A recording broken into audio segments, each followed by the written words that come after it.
The world twisted around Marine Sergeant Dae-ho Kim like spinning glass. Colors bled together in streams of light, while his stomach dropped into his boots. The temporal displacement device hummed against his chest, its blue glow pulsing through his combat armor. This was supposed to be simple. Jump to the year 2387, meet with the Vortani Empire representatives, negotiate peace before 3 star systems burned in war, save millions of lives with the right words at the right time. The device had other plans. Reality slammed back together with the force of a freight train.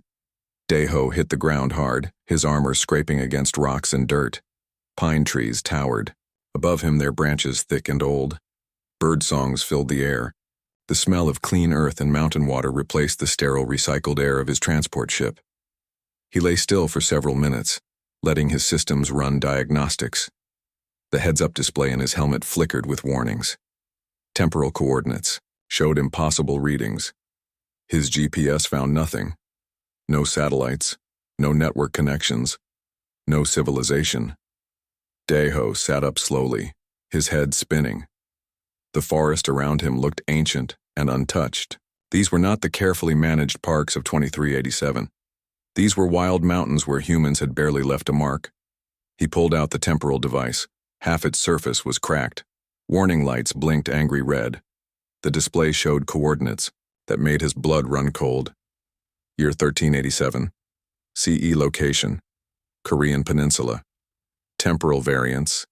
-1,000 years. No, no, no, no, no, Dae-ho whispered, his voice echoing strangely in the quiet forest. He was not just in the wrong place. He was in the wrong century. 1,000 years too early. The device sparked and went dark.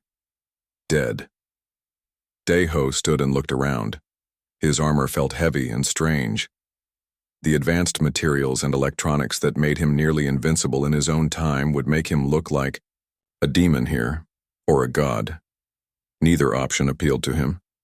Through the trees he heard voices, human voices speaking in a language his universal translator struggled to process. Old Korean. Very old Korean. The kind scholars in his time studied from ancient books. He moved toward the voices, his armor's sound dampening, keeping his steps silent. Through the trees he saw a small group of people by a stream. They wore simple clothes of rough cloth. Their hair was long and tied back. They looked exactly like the historical recreations he had seen in museums. An old man knelt by the water, filling clay pots. A young woman stood guard with a wooden staff. Both looked thin and worried. Their clothes showed careful repairs and patches. Dae-ho's translator finally clicked into gear. The old man was speaking to the woman. "We need to hurry, Hae-jin. If Taewon's men find us here." "I know, father," the woman replied. "But the village needs water. The wells are still muddy from the last raid." The old man nodded sadly. Jun-sik was right. "We should have fled months ago. This Taiwan grows worse each season." Dae-ho frowned. Even 1,000 years in the past, people suffered under bullies and tyrants. Some things never changed. He was about to retreat when his armor's motion sensors screamed warnings. Multiple contacts approaching fast through the forest, armed, moving with purpose. Bandits burst from the tree line on horseback. 5 men with swords and spears, their faces cruel with anticipation. The old man dropped his pots and tried to shield the woman. She raised her staff bravely but hopelessly. "Well, well," the lead bandit called out. "Old Sungmin out gathering water, and he brought his pretty daughter. How convenient." The old man straightened despite his fear. "We have nothing for you, Dogface. Leave us be." Dogface laughed. "Nothing? I think that staff looks valuable. And your daughter, she would make a fine addition to our camp." Dae-ho's training kicked in before his brain could stop him. These were innocent people facing armed thugs. The time period did not matter. Right and wrong were universal constants. He stepped from the trees. The bandits' horses shied and reared at his appearance. The advanced armor was matte black with blue energy lines pulsing along the joints. His helmet covered his face completely. To medieval eyes, he looked like something from another world. Because he was. "Leave them alone," Dae-ho said simply. His translator converted his words into archaic Korean. Dogface stared for a moment, then laughed nervously. What are you supposed to be? Some kind of ghost? I am someone who does not like bullies, Dae-ho replied. The bandit leader's nervousness turned to anger. You speak strangely, ghost, but steel cuts all flesh the same way. He spurred his horse forward, raising his sword high. The blade was crude iron, pitted and stained. It would have been museum quality in Dae-ho's time. Dae-ho did not even draw his plasma rifle. He simply reached out and caught the bandit's wrist as the sword came down.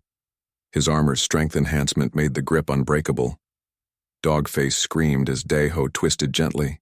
The sword clattered to the ground. The Marine lifted the bandit from his horse and set him down carefully but firmly. I suggest you reconsider, Dae-ho said calmly. The other bandits charged together. Dae-ho moved like liquid lightning. He caught spears barehanded and snapped them. He deflected sword strikes that could not even scratch his armor.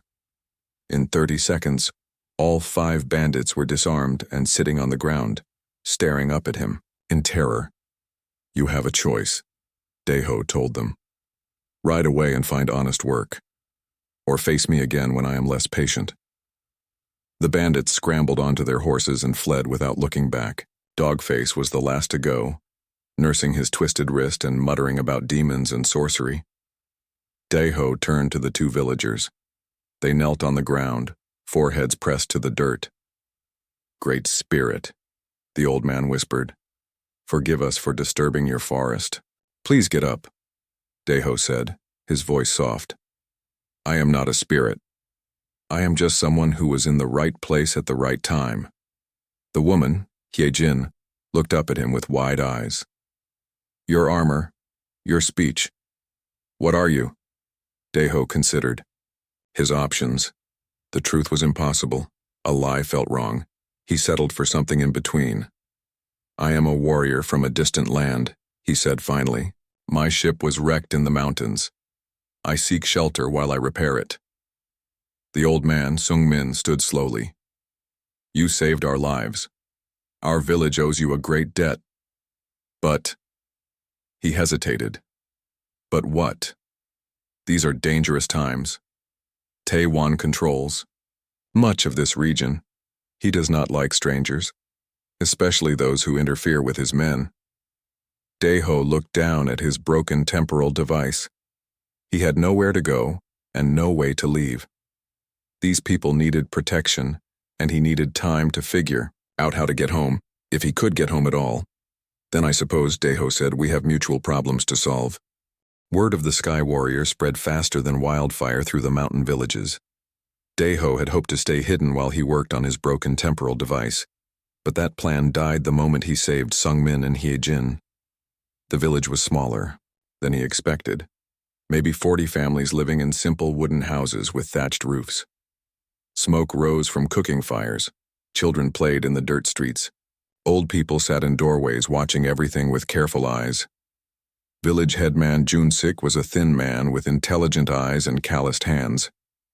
He listened to Sung-min's story without interruption, occasionally glancing at Dae-ho's strange armor. You claim to be from a distant land, Jun-sik said carefully, but your speech is like ours, only older. And your armor? I have never seen its like. Dae-ho had spent the night thinking about his story. My people learned your language long ago. We are traders and peacekeepers. We travel to help those who cannot help themselves. It was not entirely a lie. Jun-sik nodded slowly. And this ship that brought you? Hidden in the high mountains, badly damaged. It will take time to repair. How much time? Dae-ho looked at the pieces of his temporal device spread on a wooden table. Half the components were fried beyond repair. The others required materials that would not be invented for centuries. I do not know, he admitted. That afternoon, young Kyung-ho the blacksmith came to see the stranger's possessions. He was maybe 20 years old with strong arms and curious eyes. He studied the broken device with the intensity of a scholar. The metal is like nothing I have seen, Kyung-ho said, touching a component gently. It is harder than our best steel but lighter than wood. And these patterns, He traced the circuit pathways with his finger. They remind me of lightning. Daeho was impressed. The young man's instincts were remarkably good. You work with metal. Could you help me find materials for repairs? Kyung-ho grinned. I know every mine and trader within a week's journey. What do you need? Before Daeho could answer, shouts erupted from the village center. They ran outside to see a crowd gathering around a lone rider. The man was beaten and bloody, barely staying on his horse. They took them, the rider gasped. Taewon's men. They took everyone. Junsik helped the man down from his horse. Slowly, Minsu. What happened? Silver Creek Village, they came at dawn. Burned the grain stores, killed the headman, took the young people. Minsu's eyes were wild with fear. Taewon says he wants the Sky Warrior to surrender. If not, he will burn every village in the valley. A cold silence fell over the crowd. All eyes turned to Daeho. I never wanted this, Daeho said quietly. None of us wanted this, Junsik replied. But it is here anyway. The question is what we do about it. That night, the village council met in Junsik's house. Daeho sat in the corner, trying to stay out of the debate. But the arguments kept circling back to him. We should give him to Taewon, said one farmer. Why should we all die for a stranger? Taewon will kill us anyway, another replied. He has been planning it for months. The Sky Warrior just gave him an excuse. Old Sungmin stood up slowly. I looked into Taewon's eyes when his men held knives to my throat. There was no mercy there, no honor. He's a mad dog that must be put down or he will kill us all eventually. But how? Asked Junsik. He has over 100 men. We have farmers and craftsmen. All eyes turned to Daeho again. The Marine sighed. He had trained his whole career to avoid changing history. But history was already changed. His presence had made Taewon desperate and dangerous. Innocent people would die because of choices he had made.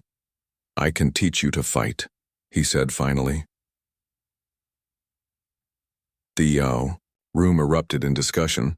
Some were eager to learn, others thought it was suicide. But Junsik raised his hand for silence. What would this teaching involve, the headman asked. Daeho thought carefully. He could not give them advanced weapons, but he could give them something more valuable. Knowledge, organization, discipline, strategy, ways to make a few fighters worth many. He paused. But I will not fight your battles for you. You must be willing to fight for yourselves. Training began the next morning. Daeho selected 20 of the youngest and strongest villagers. He started with basic formations and simple tactics, nothing that would not be discovered naturally within a few decades. Minho the archer proved to be exceptional. He could put arrows through tree branches at distances that impressed even Daeho. The Marine taught him to use terrain and movement. To multiply his effectiveness, Farm Girl, So Young, showed natural leadership abilities. She organized supply lines and communication networks without being asked. Her intelligence-gathering network soon spread to 3 neighboring villages. But the real surprise was how quickly they all learned. These people were not primitive. They were smart and determined and willing to work together in ways that impressed Daeho. In my homeland, he told Kyung-ho one evening, we sometimes forget that courage and wisdom are not new inventions. 2 weeks into training, So Young brought disturbing news. Taewon had allied with a band of Mongol raiders from the north. His force had grown to over 300 fighters. He is not just planning to destroy us, she reported. He wants to make an example, to show the whole region what happens to those who defy him. That night, Daeho climbed to the highest hill overlooking the village. The people below looked so small and fragile. They trusted him to protect them, but his weapons had limited ammunition. His armor would not last forever. For the first time, since arriving in this strange century, he allowed himself to imagine staying. These people had given him purpose in a way his military career never had. They looked to him not because he had advanced technology, but because he had chosen to stand with them. The thought should have terrified him. Instead, it felt like coming home. In the distance, cooking fires dotted the landscape like stars. Each one represented a family, children, dreams, people who deserved better than to live in fear of madmen like Taewon. Daeho made his decision.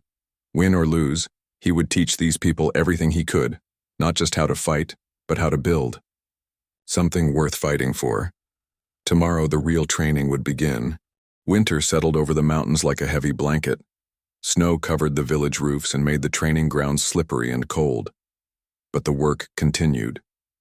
Daeho had expected to spend his time teaching. He had not expected to learn so much. In return, Scholar Wu Jin was the village's most educated man.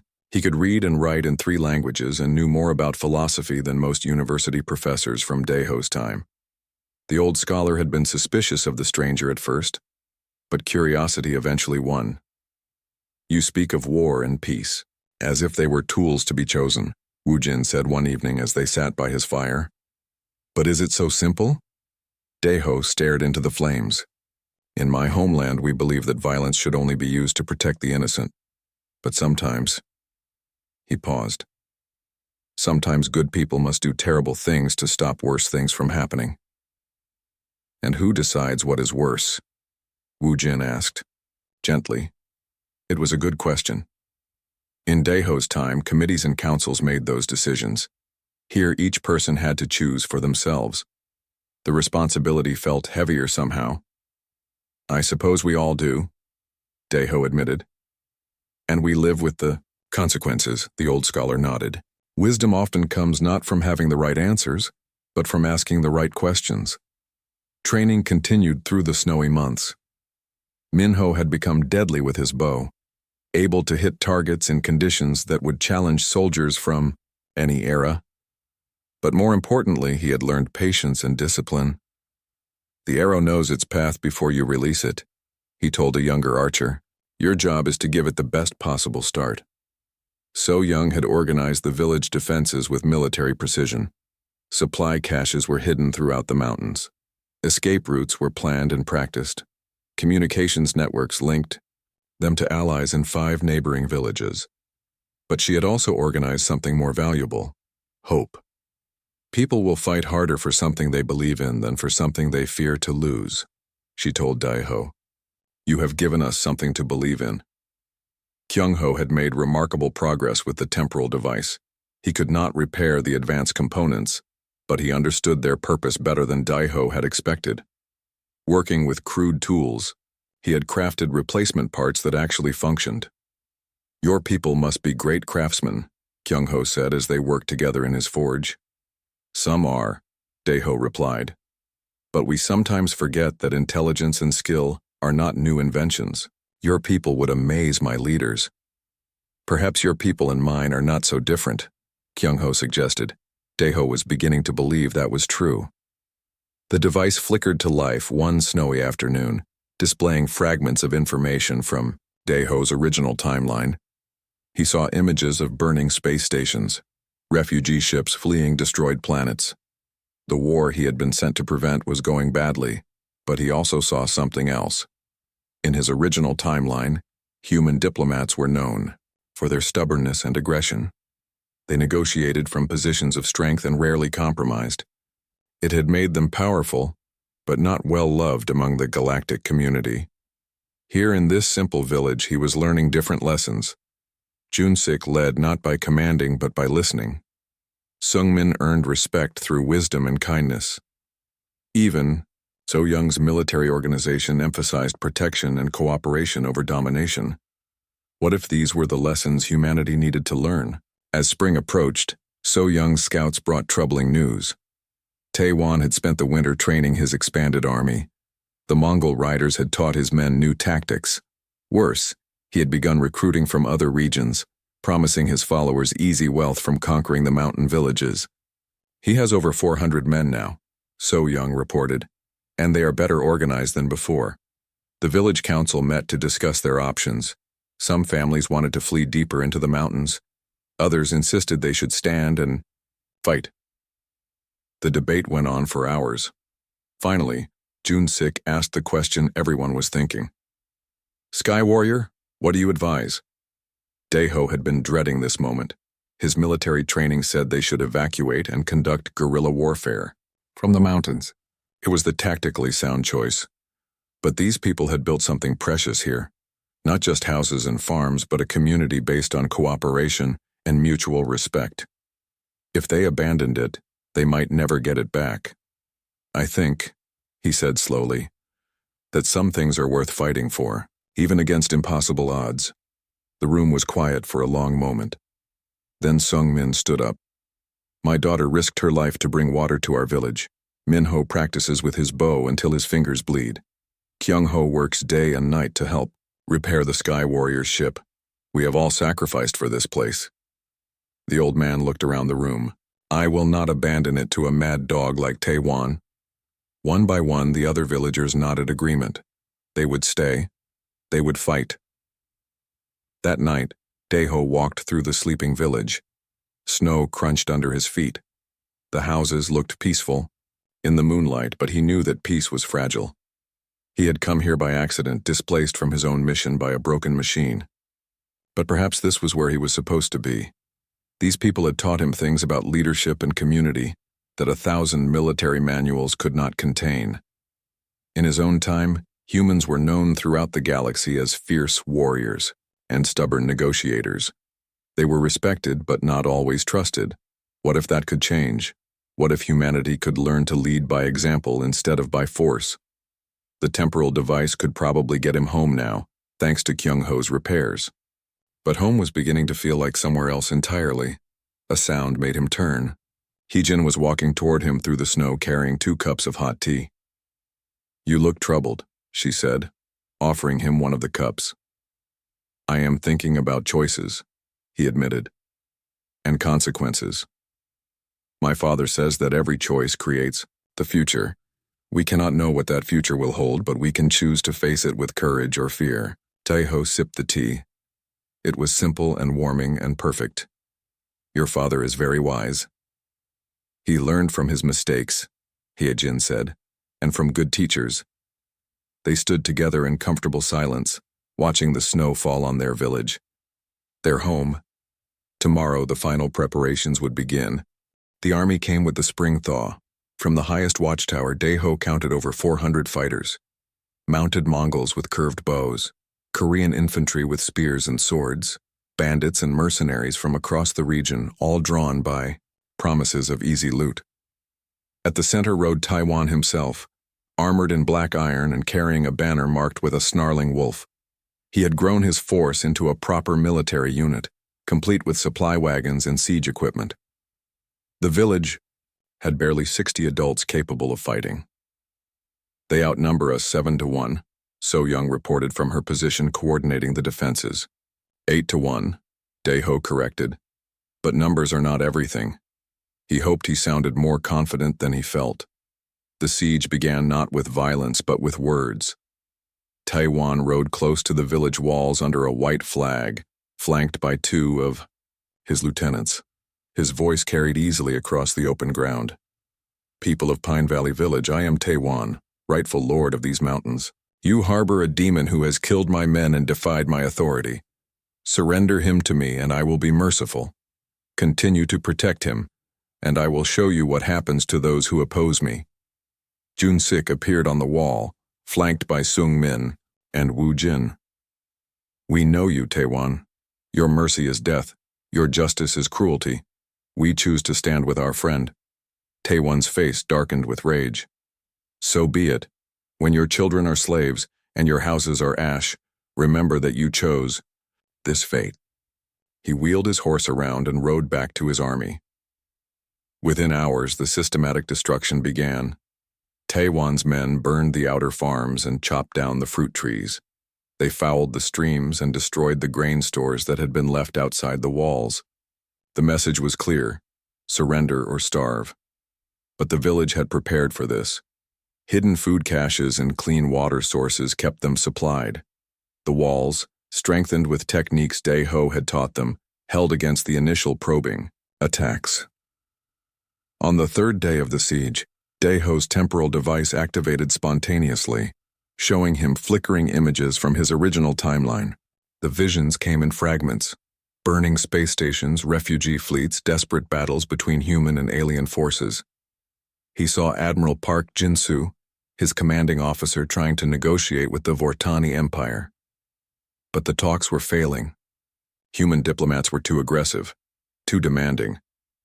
They had forgotten how to listen. The device showed him more. In his original timeline, humanity had won their independence through superior technology and ruthless tactics. They had built an empire based on strength and fear.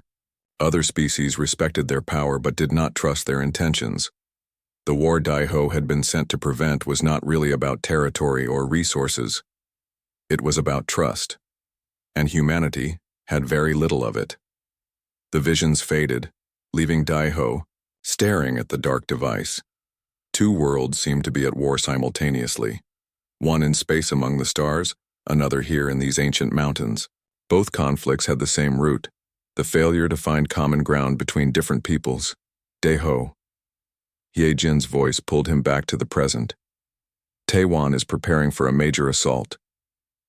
From the walls, they could see the enemy army forming up. Mongol cavalry on the flanks, infantry in the center, archers providing covering fire. It was a textbook medieval battle formation, executed with professional skill. He's learned from his defeats, Daiho observed. This time he's not underestimating us. The assault came at dawn. Arrows darkened the sky as Taiwan's archers provided covering fire. Siege ladders appeared along the wall as infantry charged forward with shields raised. Daiho's training showed its worth. The villagers fought with discipline and coordination, using overlapping fields of fire and mutual support. Minho's archers picked off ladder climbers with deadly precision. So Young's defensive groups moved like clockwork, reinforcing weak points and plugging gaps. But numbers began to tell. For every attacker who fell, 2 more took his place. The defenders were taking casualties they could not afford to lose. Daiho found himself faced with an impossible choice. His plasma rifle and advanced weapons could break the assault easily. A few well-placed shots would send Taiwan's army fleeing in terror, but using advanced technology would change history in ways he could not predict. On the other hand, these people trusted him. They had followed his lead into this desperate battle. Did he have the right to let them die for the sake of historical purity? The decision was taken from him when a section of wall collapsed under sustained attack. Enemy soldiers poured through the gap, threatening to overrun the entire village. Daiho activated his combat systems and waded into the breach. His armor turned aside sword blows that would have killed an ordinary man. His enhanced strength sent attackers flying. In minutes, the gap was cleared and the wall temporarily repaired, but the effort cost him. His armor's power cells were nearly drained. His advanced weapons had limited ammunition remaining. Most importantly, word of his supernatural abilities spread through both armies. Some of Taiwan's men began to desert, terrified of facing a demon warrior. But others, especially the Mongol mercenaries, seemed inspired by the challenge. They had fought supernatural enemies before in the steppes. That night, as the village counted their casualties and prepared for another assault, Daiho made a difficult realization. He could not win this battle with technology alone. His advanced equipment was running out of power and ammunition, but he had learned something else during his time here. Victory was not always about having the best weapons. Sometimes it was about having the best reasons to fight. Tomorrow, he announced to the village council, I will challenge Taiwan to single combat. The room erupted in protests. Such a fight would be suicide. Taiwan was a veteran warrior with decades of experience. He was larger and stronger than Daiho and fought with weapons he had used his entire life. It is our only chance, Daiho insisted. His men follow him because they believe he is invincible. If I defeat him in fair combat, his alliance will collapse. And if you lose? Junsik asked quietly. Daiho looked around the room at these people who had become his family. Then you surrender honorably.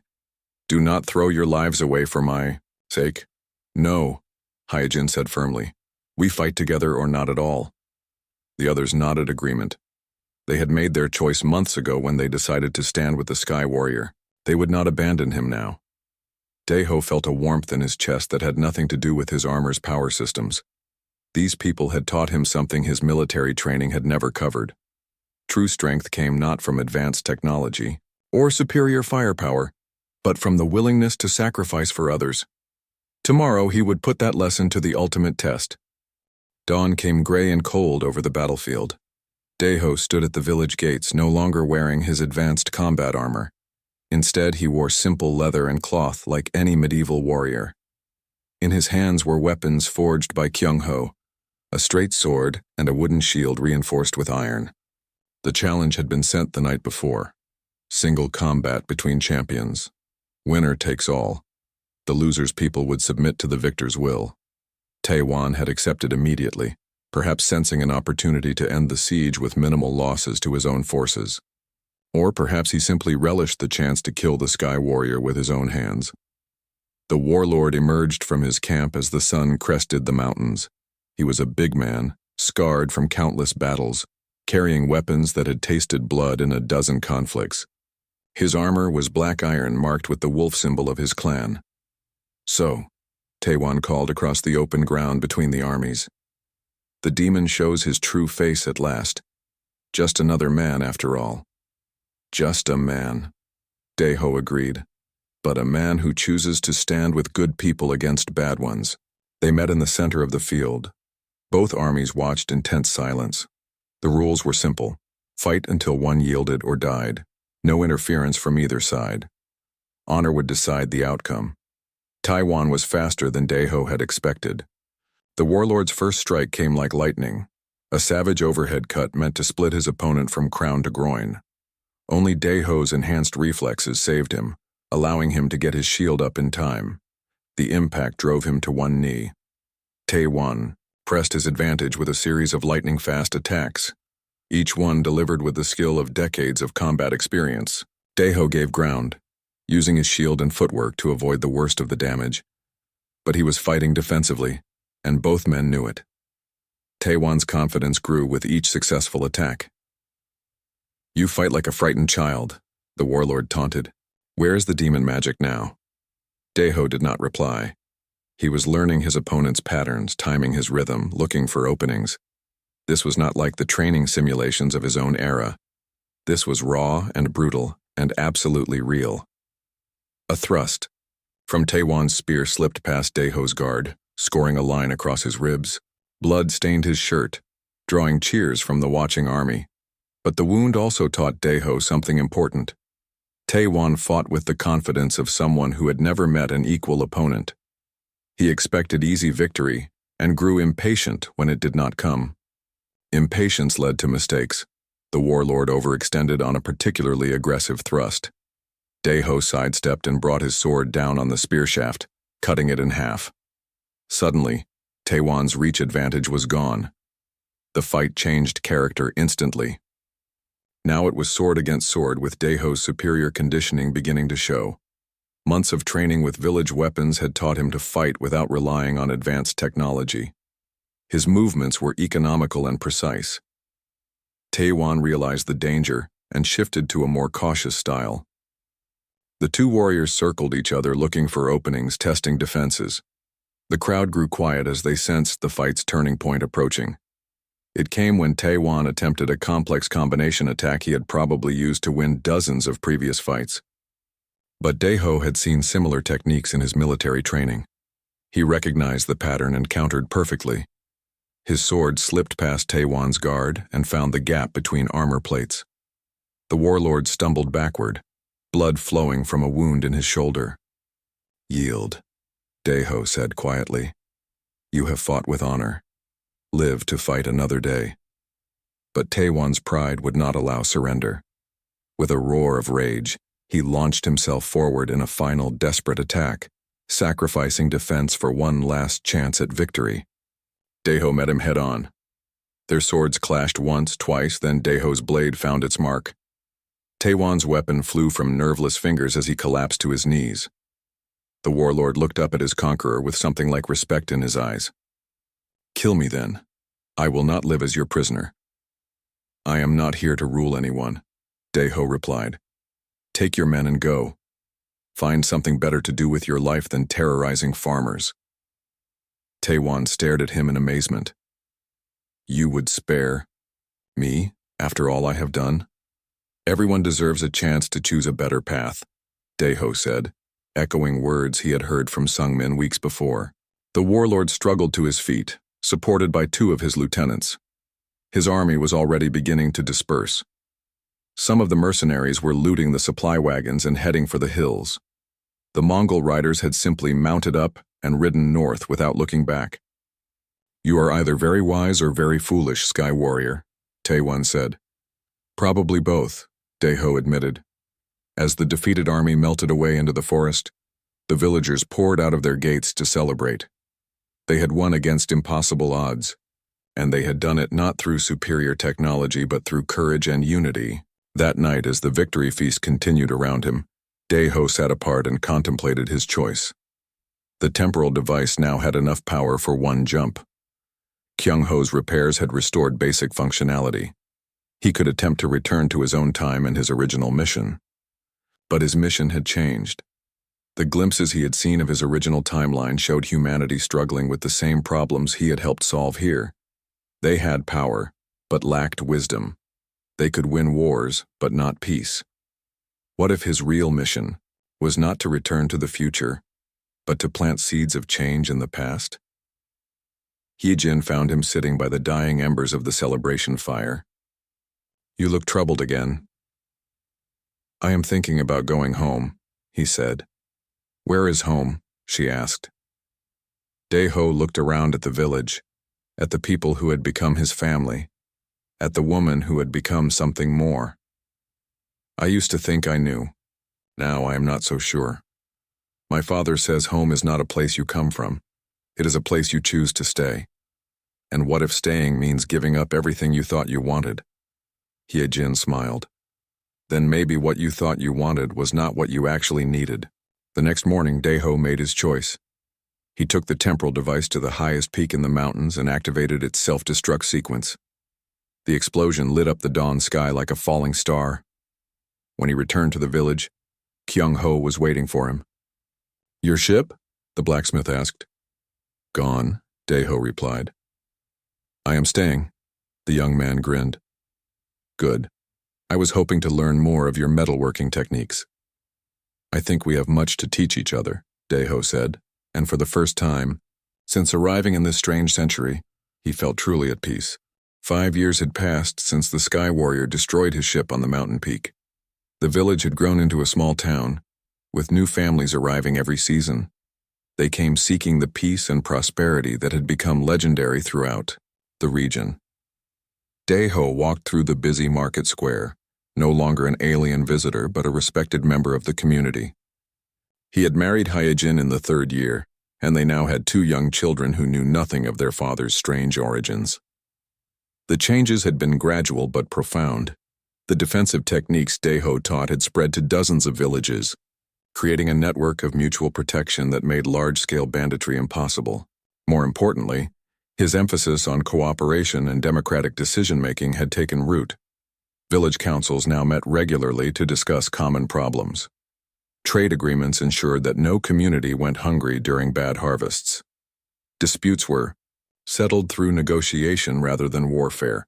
Scholar Wu Jin had written extensively about these new ideas, calling them the way of peaceful strength. His writings were copied by monks and spread throughout Korea. Scholars in the capital had begun to take notice. "You have changed more than you know," the old scholar told Daeho one evening as they watched the sunset from the temple steps. "I just taught people to work together," Daeho replied. "They did the rest themselves." "Exactly," Wu Jin smiled. "You showed them that strength comes from unity, not domination. That victory means building up rather than tearing down." Kyung-ho had become the region's master craftsman, his techniques spreading as far as the royal forges. But more than metalworking, he had absorbed Daeho's lessons about innovation and problem-solving. His workshops had become centers of learning, where young people came to study not just crafts but new ways of thinking. So Young had married Min Ho, and together they ran a school for military strategy. But their version of warfare emphasized defense, logistics, and minimal casualties. Their graduates became known as the most effective peacekeepers in the kingdom. The network they had built extended far beyond military matters.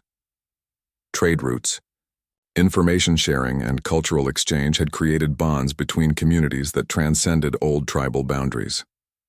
One autumn day, a messenger arrived with news from the capital. The king had heard of the mountain village's prosperity and wanted to send observers to study their methods. More interesting, he had received reports of similar cooperative communities forming throughout the kingdom. "Your ideas are spreading, like seeds on the wind," Junsik observed during the evening council meeting. Daeho shook his head. "They were never my ideas. Every culture discovers these truths eventually. I just arrived at the right time to help plant them." That night, as he tucked his children into bed, Daeho thought about the future he had left behind. The temporal device was gone, but sometimes he caught glimpses of other possibilities in dreams and quiet moments. He saw Korea becoming known not just as a land of skilled warriors, but as a nation of wise diplomats. The cooperative principles spreading throughout Asia and beyond. When Korea eventually reached for the stars, they carried with them centuries of experience in bringing different peoples together. In his dreams, he saw human ships arriving at alien worlds not as conquerors but as partners, human diplomats who listened as much as they spoke. A galactic community where Earth was respected not just for its military might, but for its wisdom in building bridges between species. Years passed. Daeho grew older, his hair turning gray, his face lined with the wisdom of experience. His children grew up and had children of their own. The town became a city. The network of cooperative villages became a confederation. The stories of the Sky Warrior became legend, then myth. Parents told their children about the strange warrior who had appeared from nowhere to teach them the value of working together. Scholars debated whether he had really existed or was simply a symbol for the collective wisdom of the people. But his influence remained. Every peaceful resolution of conflict, every community that chose cooperation over conquest, every leader who chose to serve rather than dominate carried a small piece of his legacy forward. On his deathbed, surrounded by children and grandchildren, Daeho felt a deep satisfaction. He had never returned to his own time, but he had helped create something that would last far longer than any military victory. "Did you ever regret staying?" Hyejin asked, as she held his weathered hand. "Never," he whispered. "This was always where I was supposed to be." 2 days after Daeho's funeral, something extraordinary happened. A shooting star appeared in the dawn sky, brighter than any seen before. It pulsed with blue light as it crossed the heavens, as if carrying a message across time itself. Centuries later, in the year 2387 CE, Admiral Park Jin-soo stood on the bridge of the human flagship as it approached Vortani space. The peace negotiations that had failed in the original timeline were about to begin again. But this time, humanity came not as conquerors, but as partners. The Korean delegation, drawing on centuries of diplomatic tradition dating back to ancient village councils, had been chosen to lead the talks. Ambassador Lee Soo-min, a descendant of scholars who traced their philosophical lineage back to the legendary Sky Warrior, approached the negotiations with patience and wisdom. She listened, more than she spoke. She sought common ground rather than demanding surrender. The Vortani, expecting the aggressive humans they had heard about, were surprised by this different approach. Instead of threats and ultimatums, they heard proposals for mutual benefit. Instead of demands for submission, they found offers of partnership. "Your people have changed," the Vortani negotiator observed during a break in the talks. "We learned some important lessons long ago," Ambassador Lee replied. "A wise teacher once showed us that true strength comes from lifting others up, not tearing them down." The peace treaty was signed 3 days later. Not just a ceasefire, but a genuine alliance that would bring prosperity to 3 star systems. The document included provisions for cultural exchange, shared technology, and joint exploration of distant galaxies. As the human fleet prepared to return home, Admiral Park Jin-soo reviewed the historical records that had made this success possible. Ancient Korean texts spoke of cooperative governance, peaceful conflict resolution, and the wisdom of seeing former enemies as potential friends. The philosophies had spread throughout human culture over the centuries, carried by merchants and scholars, soldiers and settlers. They had become so fundamental to human thinking that most people could not imagine any other way of approaching interstellar relations. At the heart of the historical records was a curious legend about a warrior who had appeared from the sky during Korea's ancient period. The Sky Warrior, as he was known, had taught villages to work together and had helped establish principles of cooperative defense and democratic decision-making.